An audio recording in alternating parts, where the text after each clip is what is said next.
When Marcus Aurelius died on the cold Danube frontier, Rome held its breath. For more than a century, the empire had been ruled by men chosen for their wisdom, discipline, and moral character. The 5 good emperors had built a golden age unmatched in the ancient world. But now, the era of careful succession was over. Marcus Aurelius had done something his predecessors refused to do.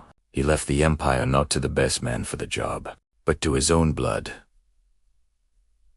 His son, Commodus. At only 19, Commodus inherited the largest empire on earth. The Senate expected he would follow his father's example. The generals hoped he would continue Marcus' campaigns against the tribes along the frontier. The people believed he would maintain the stability Rome had grown used to. They were all wrong. Commodus had none of his father's discipline, none of his patience, none of his wisdom. He did not want to be a soldier. He did not want to be a philosopher. He did not want to be a ruler in the traditional sense. He wanted something far stranger: to be worshipped.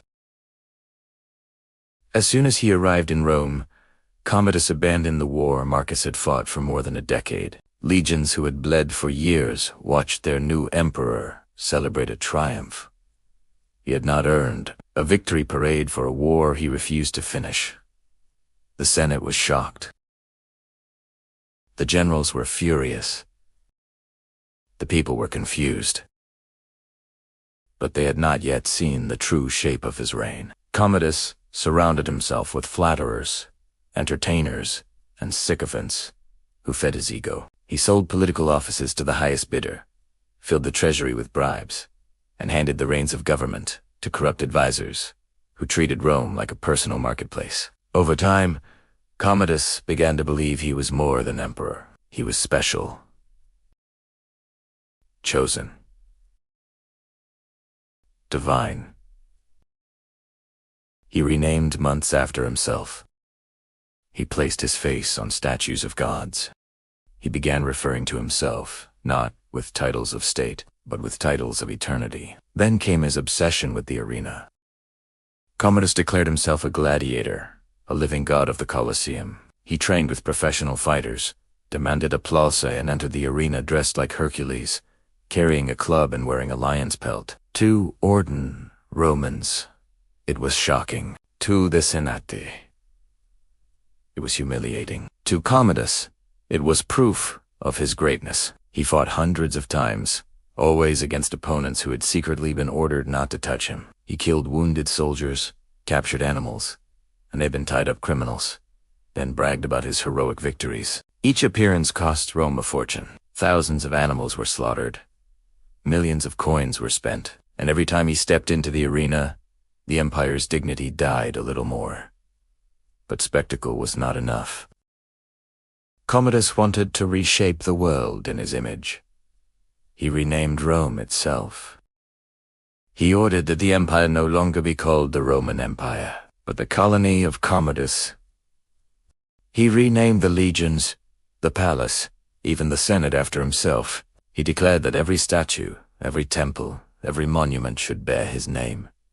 He was no longer emperor. He believed he was a god walking on earth. And gods, in his mind, were allowed to kill without consequence. Anyone who opposed him, senators, generals, advisors, even family members, vanished, executed, poisoned, strangled. Fear filled the marble halls of Rome as purges swept through the elite. Commodus trusted no one, not even the people closest to him. Eventually, even his lovers and friends realized the truth. He would destroy Rome before he surrendered power. The turning point came when Commodus announced something unthinkable. He planned to appear in the arena on New Year's Day, not as emperor, but as a gladiator. The Senate feared that if he performed as a public showman on the most sacred day of the year, the last threads of imperial dignity would be torn forever. And so a conspiracy formed one final attempt to save Rome. His mistress, Marcia, his chamberlain Eclectus, his prefect, Litus. They all agreed he had to be removed. Marcia poisoned him.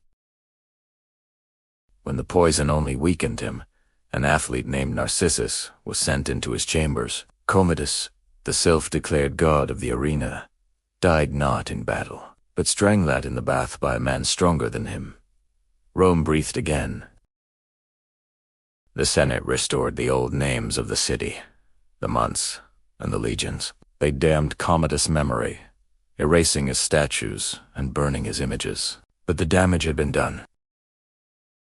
With Commodus' death, the dynasty of the 5 good emperors was over. The stability that Rome had known for a century collapsed in a single night. Chaos crept back into the empire, preparing to tear it apart from within. For the next chapter of Rome's story would not be peace or philosophy, but civil war.